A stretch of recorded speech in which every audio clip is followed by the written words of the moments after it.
Again, good morning. And we are concluding our short series on the subject of a sure faith. And in fact, it's kind of been hand in hand with the even shorter series preceding it, which was called A Matter of Trust. And so they've gone hand in hand, and in fact, we're going to even tie in one of the stories that we're going to look at today is one we touched on briefly as we were going through that study on a matter of faith, or a matter of trust, excuse me. And so, but our text for this series on a sure faith, the key verse that we've used in each lesson is Hebrews chapter 11, verse 1. Hebrews 11, verse 1, which tells us faith means being sure of the things we hope for and knowing that something is real even if we do not see it. That's what faith is. And so when I say a sure faith, that's really just saying what faith is. It's having a faith that is sure, confident of what we believe in. Sure and confident of the things that we hope for, that we know that something exists even when we can't see it. And the perfect example of that is God. I can't see God, but I know that God is real. And so as we conclude this series of lessons, we are going to talk about what the object of our faith needs to be in, where the focus of our faith needs to be. And so as we do this, we're going to look at a story that, as I said, we talked about, we introduced it. In fact, we looked at it from a little different perspective a few weeks ago. And it's the story about a man who had a son who was demon-possessed, who it caused his son to have what would look very much like a grand mal seizure, and would throw him around. In fact, oftentimes try to harm him, would throw him into a water to drown him, or throw him into a fire to burn him. And so his father is very concerned about this son. And so our story, we're going to look in Matthew, the 17th chapter. Matthew, the 17th chapter. And we're going to pick up with our story in verse 14. Matthew 17 and verse 14. And here in this story, like I said, the situation, if we start at the beginning of the 17th chapter, we see that Jesus has gone with three of his closest disciples, Peter, James, and John, and has gone up to a mountain to pray. And there he is transfigured in all his glory before them.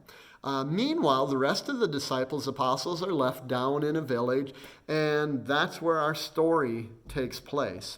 And so Jesus arrives back on the scene, and we pick up in verse 14.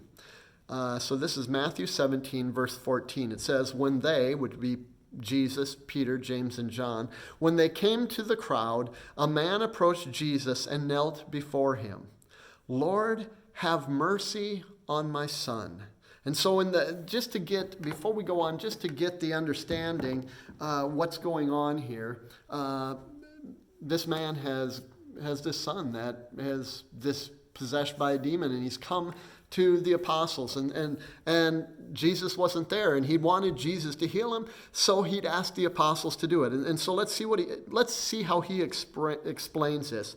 He says, Lord, have mercy on me, on my son, he said. He has seizures and is suffering greatly. He often falls into the fire or into the water. I brought him to your disciples, but they could not heal him. O believing and perverse generation, Jesus replied, how long shall I stay with you? Bring the boy here to me. Jesus rebuked the demon, and it came out of the boy, and he was healed from that moment. Then the disciples came to Jesus in private and asked, why couldn't we drive it out? He replied, because you have so little faith. I tell you the truth, if you have faith as small as a mustard seed, you can say to this mountain, move from here to there, and it will move. Nothing will be impossible for you. But this kind does not go out except by prayer and fasting.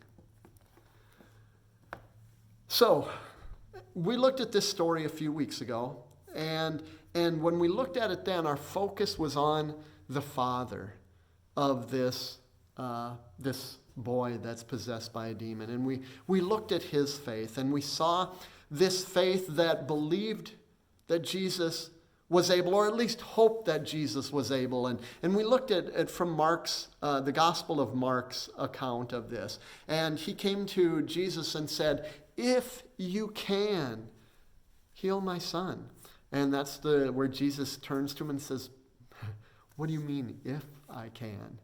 And basically goes on and heals the son, as we see in our story here. And so what we want to look at, in fact, at that time I told you, the disciples had tried to cast out this demon and were unable to. And I said, you know what, that's a lesson for another time. Well, this is the other time. We're going to look at why the apostles couldn't cast this demon out. So that's the point of this story, at least as Matthew's telling it. It really focuses on the disciples and their question, why couldn't we? In fact, that's what they say in verse 19. Matthew 17, verse 19, it says, afterwards, the disciples asked Jesus privately, why couldn't we cast out that demon? And so Jesus, in verse 20, responds, Jesus said to them, because of your unbelief. And that's from the New King James Version. I know that I just read in the New International Version where it said, because you have so little faith. Now, there's a difference between those two. They sound the same or very similar, but there's a difference between those. One is saying, your faith is there, but it's so little. And the other, Jesus said, it's because of your unbelief. You don't believe. And so, how do we get these to come together, and why does it say differently in different Bibles? And I think part of it is because some of the original translations, or at least copies of the originals, some of them used the word for little faith, where Jesus would often say, "O ye of little faith," and he would use that against his disciples and reprimand them with that phrase very often. Other passages use this term unbelief. Belief, basically anti-belief. You don't believe. And so I'm not going to tell you which is the definitive right one, but I want you to consider as we look at this story. In fact, that'll be what we'll cover in our second point here. But I want you to just be aware of it. He's told them either it's because you don't believe, or it's because your belief is just so small. So it's just so minuscule. So let's go on. But the point of it is, it's all about faith, or the lack thereof. And that's why they couldn't cast out this demon that Jesus quickly drove from this boy and made him and restored his life again. And so let's continue. And the first point here, again, the question is, why couldn't we? Why couldn't we cast out this demon? Why couldn't we heal this boy? And you know what? How often do we have those why couldn't? Why couldn't we do this? Why did this happen? Why, am I struggling so much? Why do I give in to these temptations? And, over and over again is why? And so the first point here is not because of lack of trying. I want you to notice that. Fill that blank in. Not because of lack of trying. It wasn't because they didn't try. In fact, Matthew 17, verse 19, in the easy-to-read version of the Bible, spells it out. It says, then the followers came to Jesus alone. They said, we tried to force out the demon out of the boy. And notice that. We tried to force the demon out of the boy, but we could not. Why were we not able to make the demon go out? They said, we tried. We tried to do this, but we couldn't. And I want you to imagine for a second, I don't think there was this half-hearted. I mean, remember, there's a crowd watching, and it's probably growing more and more as this goes on. So you've got this father, comes up to the disciples, has this son that's possessed with a demon, and who knows that at this moment that this demon didn't take control of this boy and demonstrate what was the problem. We don't know, but we do know that this father he wants his son healed. He's begging. And so the disciples say, okay, we'll do this. And they've seen Jesus cast out demons. In fact, in passages prior to this, Jesus had sent them out and gave them power to cast out demons. So this isn't new to them. They've done this. They've experienced, they've watched Jesus do this. And so now they've got this opportunity.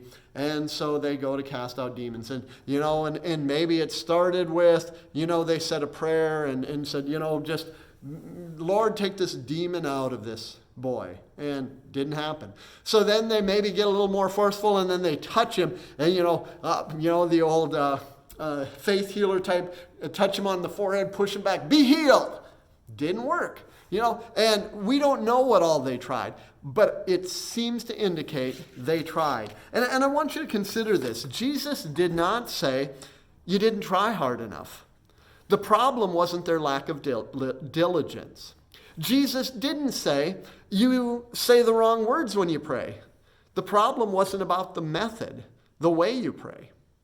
Jesus did not say, you are not skillful or smart enough. The problem wasn't about the lack of skill or wisdom. Nor did Jesus say, because the demons are too powerful. The issue wasn't the lack of divine power or authority that was working through them. So it wasn't about the method they used, the efforts they put in, the lack of skills or intelligence, and it wasn't because the demons were powerful. So again, the point of it is, when we are trying, when we are seeking God's will, when we are facing whatever it is that we're facing in faith, that sometimes our focus is on all of these things that we just mentioned here.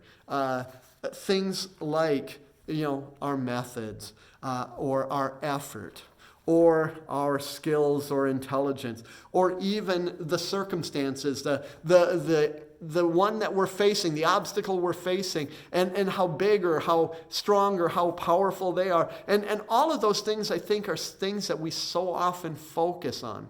And so my conclusion, my first point, it's not because of lack of trying, and so do not focus on your abilities. Jesus didn't say you need to try harder. Don't focus on, that it's about you got to do more. That if you read your Bible more, you'd be able to have a fuller, more faithful life. If you would be in church more often. Those are the kind of things that so often how we deal with faith. And we think it's about our abilities, and we think it's about focusing on the circumstances or what we do. And it's the wrong focus. That's not what Jesus focused on. Brings us to our next point. And so in the next point, it's not because of the size of your faith. Write that down. Not because of the size of your faith. And so some of you are saying, wait a minute, because I see that that's really what Jesus said. It's because of your little faith. So he says it's about the size of your faith. Now remember, some translations say it's about the size of your faith, whereas others, the original manuscripts, say it's because of your unbelief, because you don't believe. Now, I don't want to nitpick over the words, but I want you to see, the reason I don't believe he's saying it's just, well, your faith is little, because I think sometimes, well, put it this way, it's a lot easier to see ourselves as, O ye of little faith, when it comes to facing some of these struggles in life, when it comes to dealing with whatever it is that we happen to be facing, that sometimes it's easy to say, well, I just have a little faith and I need to grow in my faith. And it's more comfortable than to say, you know what, you're filled with doubt and you really don't believe. And so I think that's probably why we are more comfortable with the little faith, reading it as little faith, than saying you don't believe. But the reason I want you to continue, I want you to look at verse 20, Matthew 17, verse 20, and read that. It says, Jesus told them, for if you had faith, even as small as a tiny mustard seed, you could say to this mountain, move, and it would go far away. Nothing would be impossible. Now, here's why little faith doesn't seem to fit. He says, oh, it's because you have just a little bit of faith. But if you had faith that was so tiny as a mustard seed, and a mustard seed, this was a phrase that they would use. This was a common phrase. When they talked about something small, they would talk about or compare it to a mustard seed, which, was a very small seed. And they said, that's as big as a mustard seed. That's all that is. It's just a tiny little thing. I'm thinking if it's a matter of faith and God's talking about size, that wouldn't it be smarter to say, if your faith was as big as an elephant, you could do this. If your faith was as big as a mountain, you could do this. But he doesn't. He says the tininess.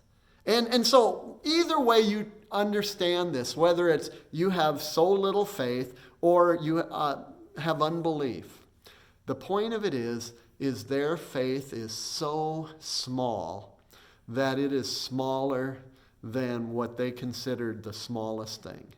So that's how little their faith is. And so I think sometimes that's the kind of faith we have, that we have to be careful. And so the tendency is in these circumstances to focus on our faith. And I think that's what, even when we read this passage, we think, well, that's what Jesus is saying to do. Focus on your faith. Focus on having more faith. Focus on having bigger faith. Focus on having great big faith. But I don't think that's what Jesus is saying. I don't think that's what he wants us to do. I don't think, in fact, the conclusion to this point, again, the point was not because of the size of your faith, but he's telling us, do not focus on your faith. I believe that's what we need to realize. Just as we're not to focus on our abilities and what we can do, if we're going to have sure faith, we must not focus on our faith. And I think that goes against a lot of what, the world tells us. And in fact, there's all kinds of self-help books that talk about belief. Believe in yourself. That grow in your belief in yourself. Grow in your faith. And that's where the power is going to come from. And I think the problem is if we focus on our faith, we're focusing on the wrong thing. We're focusing on something that is not going to accomplish the very thing that these apostles wanted to do, was to heal this boy, and they weren't able. And so focusing on their faith and just thinking, I got to have bigger faith, I'm going to have more faith, I'm going to grow my faith, and make that their mantra, their focus, is the wrong focus. So the question then is, upon what are we to base our faith? If it's not to base it on our abilities, if it's not to base it on our faith, upon what are we to base our faith?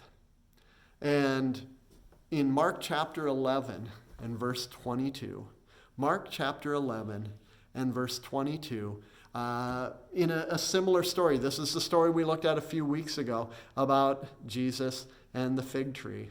And in this, Jesus said to his disciples, have faith in God.